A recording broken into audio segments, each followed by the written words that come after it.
క్రీస్తునందు ప్రియమైన వాళ్ళారా, శుభాలు. ఎలా ఉన్నారు? బాగున్నారా? నిన్నటి దినము ఎలా గడిచింది? ప్రభువుకు మహిమకరంగా జీవించారా? జీవించినట్లయితే ఆయనకు స్తుతులు. లేని ఎడల ఆయన మనల్ని క్షమించునుగాక. నేటి దిన ధ్యానాంశము మార్కు సువార్త 8వ అధ్యాయము 1 నుంచి 10 వచనాలు. మార్కు సువార్త 8వ అధ్యాయము 1 నుంచి 10 వచనాలు. ఆ దినములలో మరి ఒకసారి బహుజనులు కూడిరాగా వారికి తిననేమీ లేనందున యేసు తన శిష్యులను తన యొద్దకు పిలిచి, జనులు నేటికి 3 దినముల నుండి నా యొద్దనున్నారు. వారికి తిననేమీ లేనందున నేను వారి మీద కనికరపడుచున్నాను.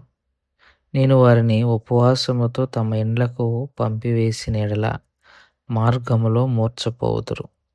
వారిలో కొందరు దూరం నుండి వచ్చి ఉన్నారని వారితో చెప్పెను. అందుకు ఆయన శిష్యులు, ఈ అరణ్య ప్రదేశములో ఒకడెక్కడ నుండి రొట్టెలు తెచ్చి వీరిని సంతృప్తి పరచగలడని ఆయన అడిగిరి. ఆయన, మీ యొద్ద ఎన్ని రొట్టెలు ఉన్నవని వారిని అడుగగా వారు 7 అనిరి. అప్పుడు ఆయన నేల మీద కూర్చుండుడని జనులకు ఆజ్ఞాపించి ఆ 7 రొట్టెలు పట్టుకొని కృతజ్ఞతాస్తుతులు చెల్లించి విరిచి వడ్డించుటకై తన శిష్యులకి ఇచ్చెను. వారు జనసమూహమునకు వడ్డించిరి. కొన్ని చిన్న చేపలు కూడా వారి యొద్దనుండగా ఆయన ఆశీర్వదించి వాటిని కూడా వడ్డించుడని చెప్పెను. వారు భోజనం చేసి తృప్తి పొందిన మీదట మిగిలిన ముక్కలు 7 గంపల నిండా ఎత్తిరి. భోజనం చేసిన వారు ఇంచుమించు 4,000 మంది. వారిని పంపివేసిన వెంటనే ఆయన తన శిష్యులతో కూడా దోణి ఎక్కి దల్మానుత ప్రాంతములకు వచ్చెను. దేవుని వాక్యాన్ని మన వినికిల్లో దీవించి ఆశీర్వదించును గాక. చదవబడిన లేఖన భాగాన్ని మనం పరిశీలన చేసుకుంటే, యేసుక్రీస్తు ప్రభువారు రెండవసారి అనేక మంది జనసమూహమునకు ఆహారము పంచించుట మనం చూస్తాం. మొదటిగా మార్కు సువార్త 6వ అధ్యాయంలో చూసాం. మళ్ళీ ఇప్పుడు 8వ అధ్యాయంలో ఆహారము పంచిపెట్టడాన్ని మనం చూస్తున్నాం. అనేక మంది జనసమూహము యేసు ప్రభు వారి దగ్గరికి వచ్చినప్పుడు వారు ఆహారం తినటలేదు, తినకుండా ఉన్నారు అని ఆయన చూచి హృదయములో వారి పట్ల ఆయనకి కనికరపడెను. లేకపోతే నేను కనికరపడుచున్నానని ఆయన వారికి తెలియపరిచినట్టుగా మనం చూస్తాం. దేవుడు కనికర సంపూర్ణుడు. ఆయన తన ప్రజల విషయంలో దేవుడు కనికరము చూపేవాడు. ఆయన ఎప్పుడూ తన నిబంధనను మర్చిపోయే దేవుడు కాదు. ఆయన కృప, ఆయన జాలి నిరంతరము తన ప్రజల పట్ల ఉంటూనే ఉంటుంది. అందులో తనను ప్రేమించే వారి విషయంలో ఆయన ఎప్పుడు ప్రేమిస్తాడు మనల్ని. కాతే ఆయన తిరిగి ప్రేమించే వారి విషయంలో ఆయన అత్యధికమైన ప్రేమ చూపించే దేవుడు. అప్పటికే యేసు ప్రభువారు వారితో బోధిస్తూ ఉన్నారు. వారి పట్ల కనికరము కలిగి ఉండటానికి గల కారణం అక్కడ మనం చూస్తాం. 3 రోజుల నుంచి వారు ఏమీ తినలేదు. ఎంతో ఆసక్తితో అది ఎలా సాధ్యమవుతుందా అంటే, ఆ రోజుల్లో యూదుల కన్నా అన్యులే ఎక్కువ విశ్వాసాన్ని ప్రదర్శించినట్టుగా మనం చూడొచ్చు. యేసుప్రభు వారు విశ్వాసాన్ని చూసి ఆశ్చర్యపడిన 2 సందర్భాల్లో ఇద్దరూ అన్యులే. యూదులు ఒక్కడు కూడా కనిపించరు. దీన్ని బట్టి నా అవగాహన ఏంటి అనంటే, తన స్వజనుల కంటే పరజనులే ఎక్కువ యేసయ్య మీద ప్రేమ చూపించారని, కురిపించారని ఇక్కడ మనం అర్థం చేసుకోవచ్చు. తన స్వజనులే ఆయన నమ్మల. పరజనులు మాత్రం ఆయన్ని విపరీతంగా నమ్మారు, విశ్వసించారు. ఎంతలా అనంటే ఆయన మాట్లాడుతూ ఉంటే 3 రోజులు అలా ఉండిపోయారు. స్వస్థత నొందేవాళ్ళు స్వస్థత నొందారు, విడుదల పొందేవారు విడుదల పొందారు. ఆయన మాటలు వినాలనుకున్నవారు విన్నారు. కాతే అందరూ ఉన్నారు, అలాగే విన్నారు. దాంతో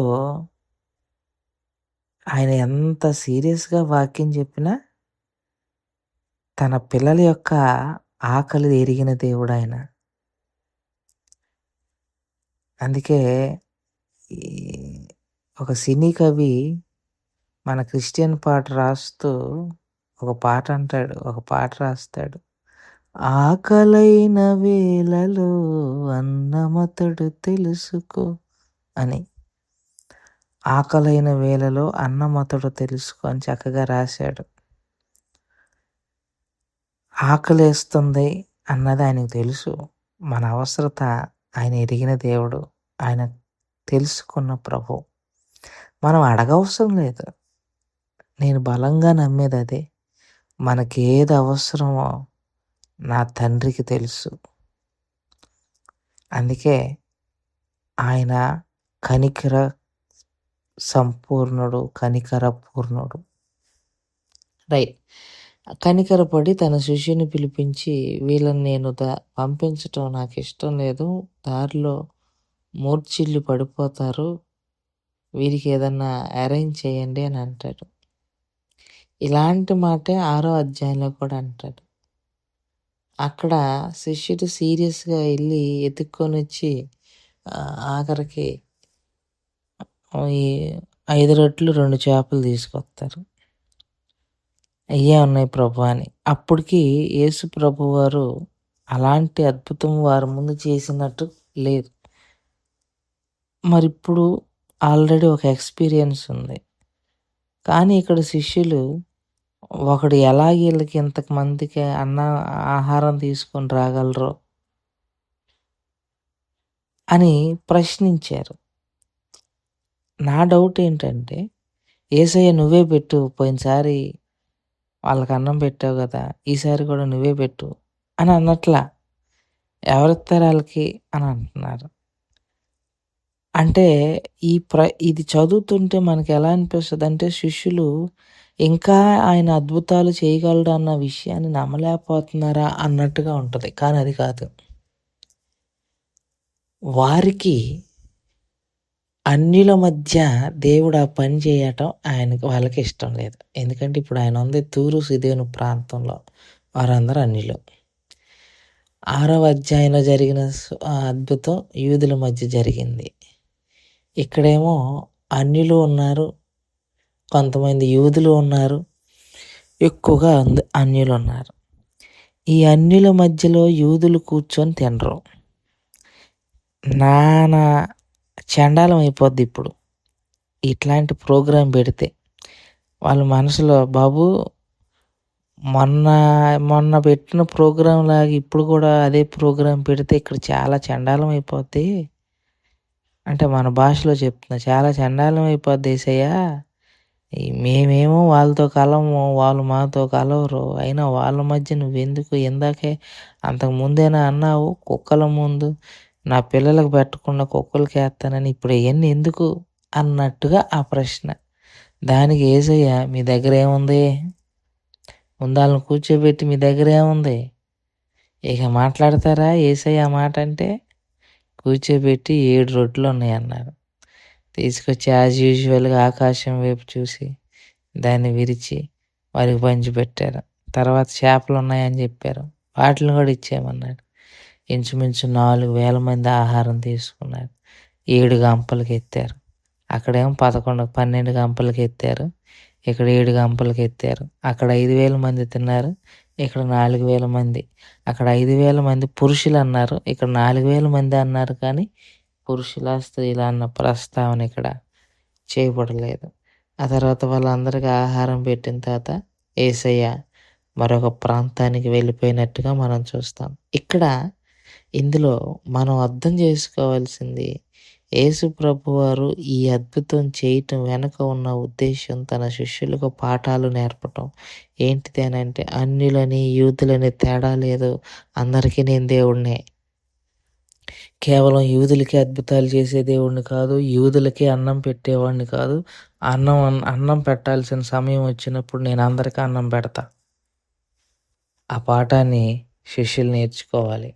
నేర్చుకున్నారో లేదో తర్వాత రోజుల్లో అర్థమవుతుంది. పేతురు తర్వాత నేర్చుకుంటాడు. అపోస్తల కార్యగ్రంథం చూస్తాం 10వ అధ్యాయంలో. దేవుడు నేర్పిస్తాడు. దేవుడు ఈ మాటను దీవించును గాక. ప్రార్థన చేసుకుందాం.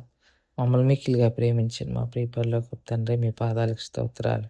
చెప్పబడిన వాక్యాన్ని బట్టి మీకు స్తోత్రాలు. విన్న వాక్యం మా హృదయంలో భద్రపరచుకొని వాక్యానుసారంగా జీవించగలిగిన కృపను దయచేయమని యేసు నామములో అడుగుచున్నాం తండ్రి. ఆమేన్. God bless you.